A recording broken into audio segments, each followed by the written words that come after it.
Okay guys, welcome back to the channel. You may notice that Ian is away, and many of you may know he's just welcomed a little baby girl into his life. So in the meantime, you've got myself, Ryan, and Mikey. Hello. And we will be your wedge specialists for the day. We've got the new Cleveland RTX full face wedge. Yeah? Pretty exciting stuff. It's a good looking wedge. Good looking wedge. Full face wedges, guys, they've come kind of from being maybe one or two companies to looks like kind of everyone has got a full face wedge these days. Yeah, I mean, it's really become something that if you are in the short game business, you have a full face wedge. Yeah. People want it because it offers a performance advantage for certain shots. And where do you think this started? I remember reviewing the high toe wedge, and we kind of said, well, this seems to be kind of the first wedge like this, very unique, and the comments were just full of, no it isn't, the fill wedge, like the PM grind wedge, that was way sooner. And then we said that in another video and people went, no it isn't, it was the Ping I2 wedge, that was more of the full face wedge. So needless to say, I think all these companies have been, for lack of a better term, kind of copying each other over and over again. My reaction to this one though is, it looks a lot more traditional from a dress than some of those other clubs. I think the shaping of it is a little bit more like a regular wedge, aside from the grooves obviously going all the way to the edge. Yeah, like I know in the case of a lot of these like higher toe wedges or that have a high toe style, this is really full face. They're not talking about being high toe. Yeah. And it has the traditional look with the full face grooves. Gotcha. Because I know in some cases, like personally, I've tried some of these like wedges in the past. They always look very upright to my eye, and I play my wedges very flat. This one to me just looks like you've taken a traditional style wedge and you've put the grooves all the way across, which from a performance standpoint gives you that extra when you get it out towards the toe, you open up the face. But for those people that don't really necessarily like the look of the other styles that are available from other OEMs, this is that option. And I think it's fair enough. I found that the high toe wedge, the TaylorMade one, I really liked it. I played a lot of golf with it. I found it looked like it had a lot of offset to me. Yeah. I don't know if that's just a visual thing. This one to me looks a little bit more kind of straight up and down from the hosel. There is a little bit there. There's also a little bit less, what's that, camber at the front, would you call that? Or the leading edge is less rounded? So yeah, there'd be like leading edge roundness, and then the camber would be like how much of that front to back kind of bevel you get from. Yes, gotcha. But this has a nice grind on it as well. Like you've got almost like a C grind style where you've got the heel toe radius taken back. And this is raw too. Yeah, this is the tour stock. So I think it comes in the other style as well, like the standard chrome. But the tour stock, it's gonna rust, which will look nice. It's gonna rust, and you can get custom grinds. You can do custom stamping. So some pretty cool stuff you can see on their website. Ton of options to their custom department. It's really cool.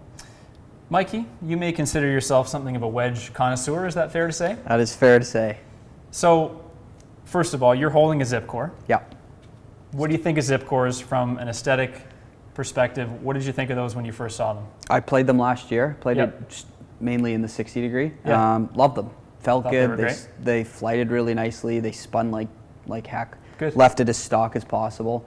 I'm a fan of a full face high toe wedge. I used high toe ATV for a whole season. I put it back in the bag for this weekend for a little golf, but I love the look of this full face. I think it in a bunker just makes it look so much easier. From a fitting perspective, because you do a lot of fitting, also building, what do you see in terms of interest from customers? Do you see a ton of people coming in saying like, Mikey, I really want one of these full face wedges?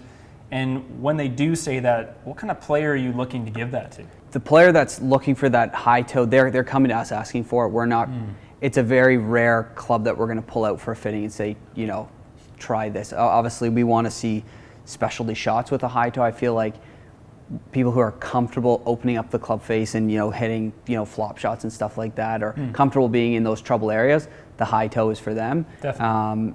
And that's generally, a lot of people will ask us for it. Hey, do you have this to try? Or if the fitter can understand that, hey, this guy's a really good wedge player, this girl's a really good wedge player, try this. This will help you for those trouble shots and stuff like that. And is that where the strength of it mostly is? Like if you, let's say you play a golf course with a lot of long rough, or let's say high bunker lips and stuff like that, would you assess that with them and say, what does the short game complex look like at your course? Do you need a wedge like this to kind of give you these specialty shots? Definitely. Yeah. I mean, we'll ask, turf conditions. Obviously if you're from the GTA, we know you play that kind of softer, plushier turf, but bunkers are huge. Length of rough, all our rough is super long right now.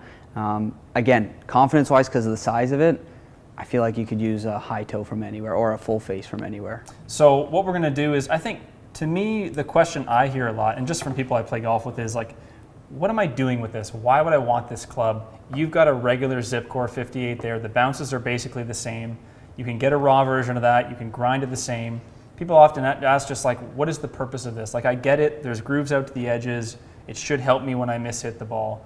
That's kind of the question that I think a lot of people have. So what I want to do is, we've got you kind of on the Oakmont range here. I want to see you hit a few shots, just stock ones. Your kind of stock 58 degree swing. Yeah. Hit a few with that. Let's get some numbers. Okay. I'll switch you to the full face afterwards. And then from there, I think we move in. We get closer, probably get you to play some open face shots. When you open the face, you probably agree that the strike tends to get closer to the toe. Closer to the toe, run up the face a bit more. Yeah, and the one thing I'll say before we start doing this, because I know what people are going to say, shouldn't you do this outside? We know, and that'll be a follow-up. I think what we'll plan is more of a roundup of full face wedges. We want to get outside and use them. It just hasn't been possible quite yet. Yeah. But for now, I think this is a good baseline just to kind of understand who this club might be for.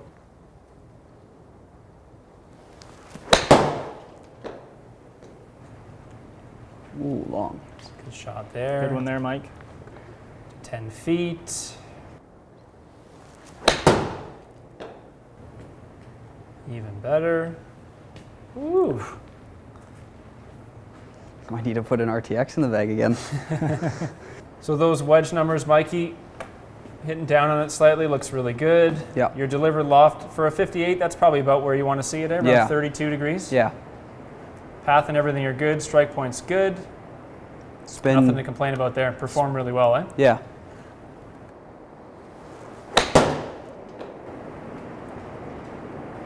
Dialed in. 2 shots to 2 feet.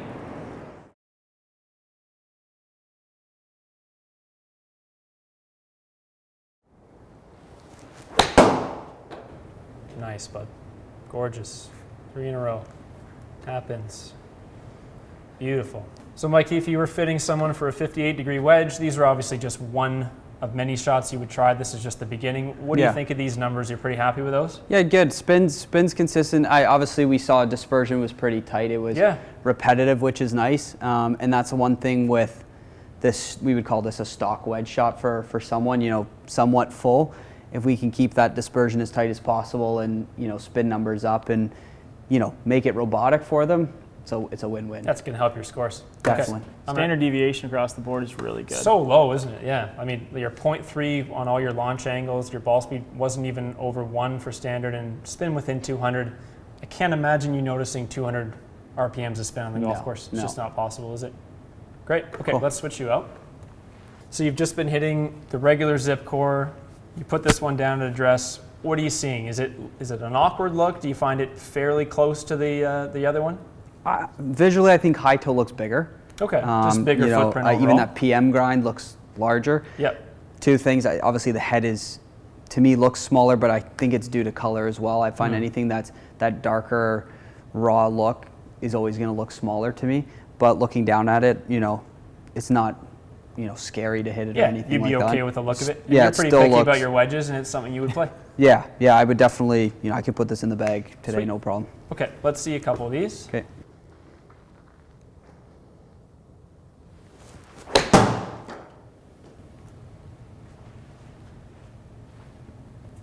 Nice. Inside 10.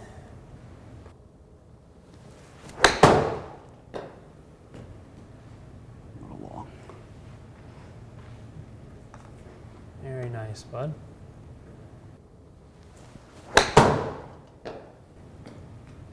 Go. How's it feeling so far? Yeah, it feels great.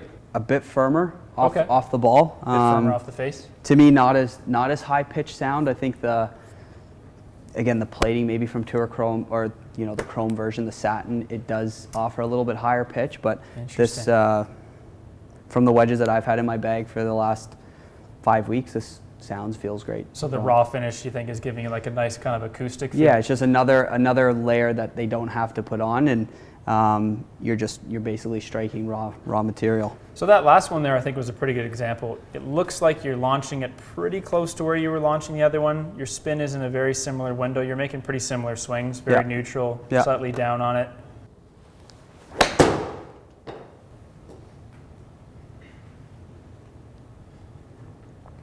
you finding any directional bias to it? Are you finding you might lose your start line just a bit, just with the maybe the offset being a bit different? Anything there that you can point to?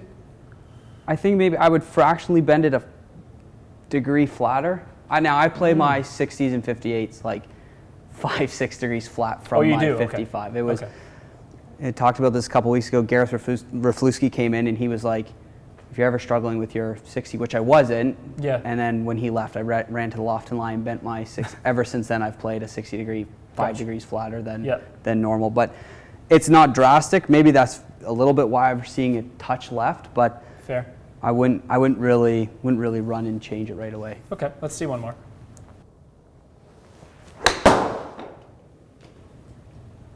Shot.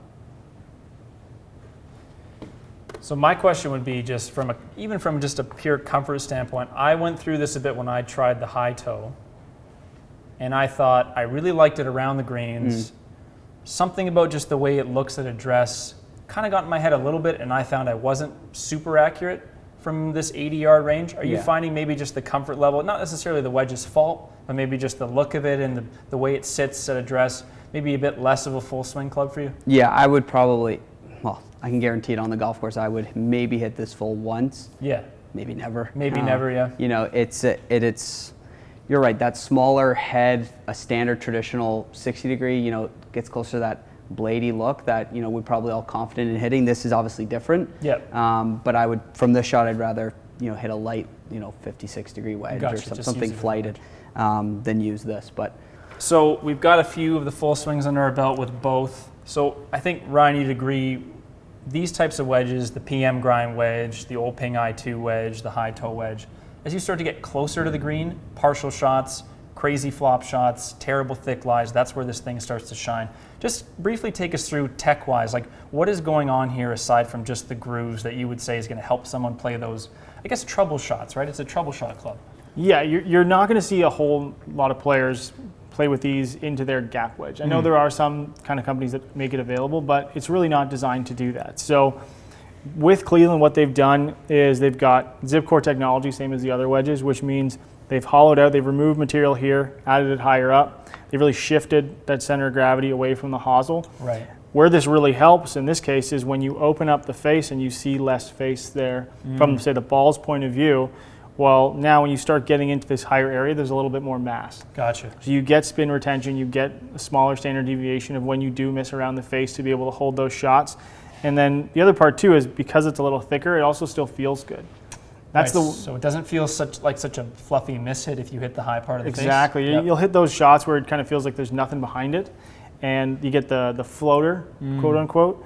What this helps do is it helps eliminate that, and it also helps so it still feels really solid. Because if you try some of those older style wedges that is very thin up top and you hit that shot, like you would know this, Mike, when you try and hit a fluffy shot, it's just kind of like you don't almost really feel it. No. In a bad way. Like there's some cases, just comes out completely dead, doesn't it? Yeah, a pure shot when you don't feel it's great. But when you feel like with a wedge you've kind of gone underneath it, that's not great at all. You don't want that. So you get that with this. You get all the groove technology all the way up. And then the other part of this, because this is the tour grind, is it's raw. So, you know, when you're opening up around the greens, you're not going to be blinded. That's right. Yeah, the glare really won't sunny be looking day. back at you. You don't have to worry too much about it. And so they've basically just taken a lot of all of the technology from the ZipCore, created some extra, like the grooves all the way to the side. And that's going to help you when you hit those shots, when you open the face, which is the majority of time where players are going to use this.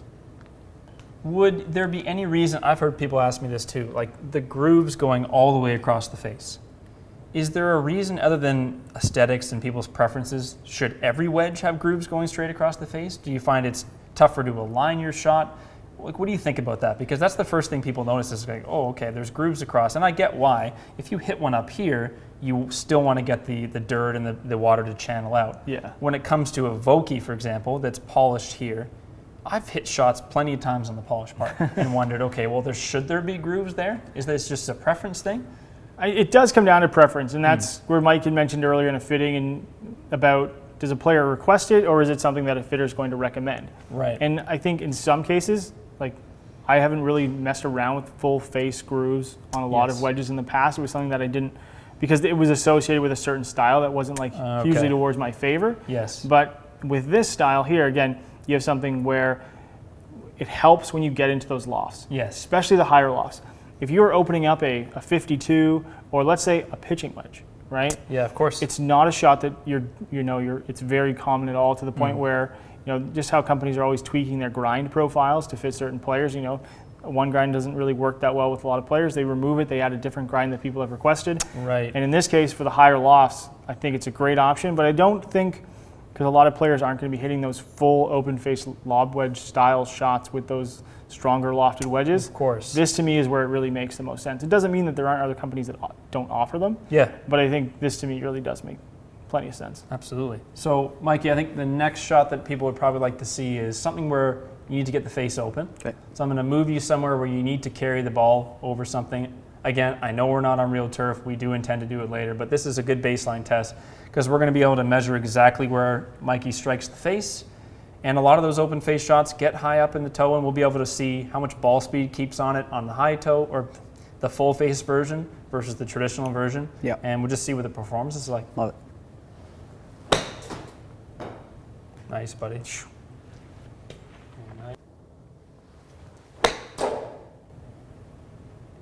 good too. Nice.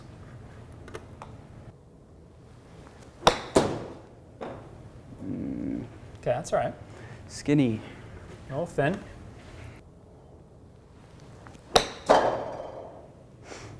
Nice.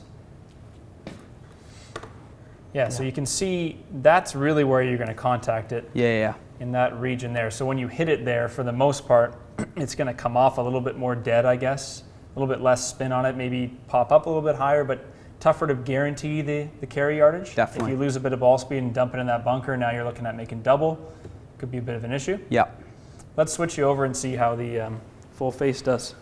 So when you set that one down, you get the face a little bit open. What's that looking like to you compared to the club you were just using, the standard ZipCore? Honestly, the first word that comes to mind is confidence. Like it just, Gives you a to bit more me, put it confidence. behind the ball and it looks massive. And it's like, okay, if I flub this one a bit, I still have a chance of getting it, on the green or, That's or important. whatever it is. Yeah, definitely. Very definitely.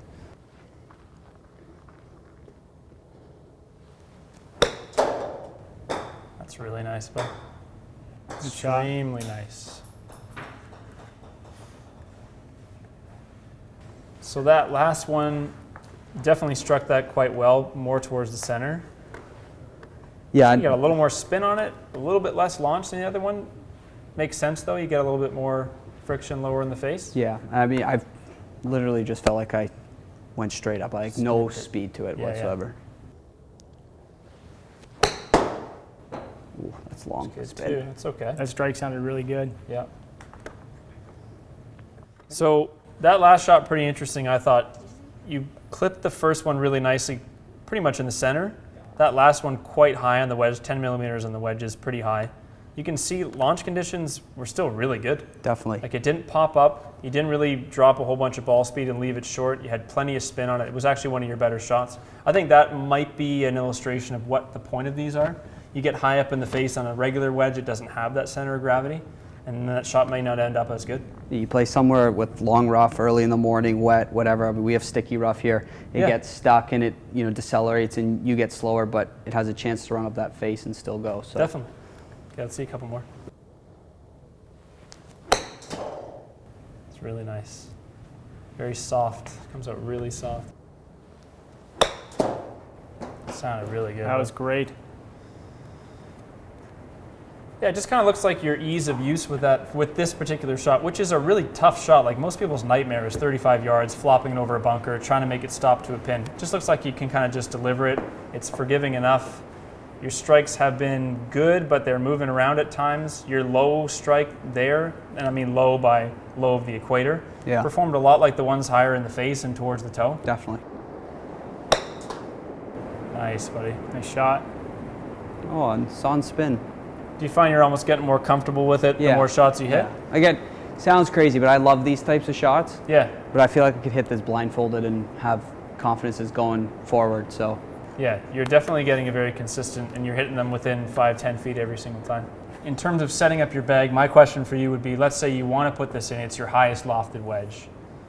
Do you see that being as okay that you're not going to want to hit it from, because when you hit it from 80 yards, it wasn't as good as the regular ZipCore. I think your dispersion was a little bit wider. Maybe the strike consistency wasn't there, which I can understand why. Yeah.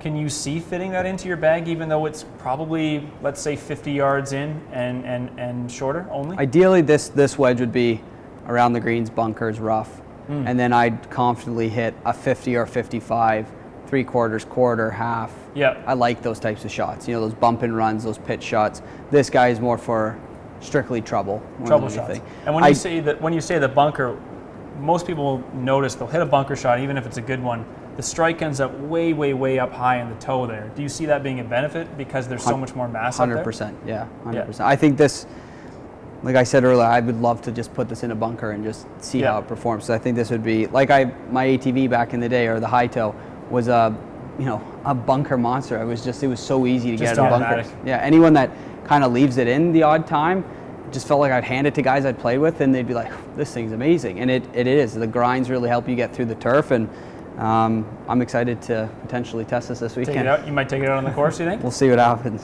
I think you'll probably see it out there. What do you think, Ryan?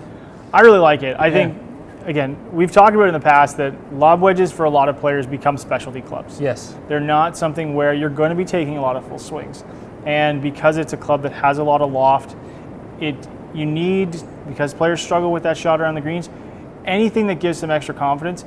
People know that they can make those shots. Yeah. But it's being able to make them more consistently, and this to me is a big reason, or a big option when it comes to helping those players out. Just kind of as Mikey's point. Yeah. You know, if they're worried, there's a little bit of trepidation when they're trying to make those swings. Something like this, even from a looks perspective. Yes. Just like, drivers got bigger. People got a lot more confident taking full swings because they know that they're still going to get that help. Totally. Very similar to this, where you see a bigger target, you feel like you made a confident swing, and the results are going to show on the golf course. No, that's awesome. So let us know, guys, if you've tried a bunch of these different full face wedges. We know there's a bunch. This is probably the most recent release. I personally think it's probably the most traditional looking from Address. Mikey, you'd probably agree with that? Yeah, I would agree with that for sure. If you've avoided them because of the high toe or the PM grind being a little bit unusual, the Ping I2, it's pretty unusual. This is quite traditional in look, and I would probably encourage you to give it a shot if you've dismissed it in the past. So let us know if you've tried it, what you've thought. One thing I'll say for sure is once we start to get outdoors, I know we say this a lot, I think a full face wedge roundup might be something people would really like. So comment below, let us know what you'd like to see. Like, we have access to a few courses. We can go up and hit a bunch of different shots. We can put quad in the bunker. We can put quad in the rough. We can still track strike points and give you guys kind of that last piece. In here, it's just good to be able to track everything so tightly and keep the variables tight, but we know you probably still want to see that outside, and we'll definitely be doing that. Yeah. Okay, thanks for watching. We'll see you again soon.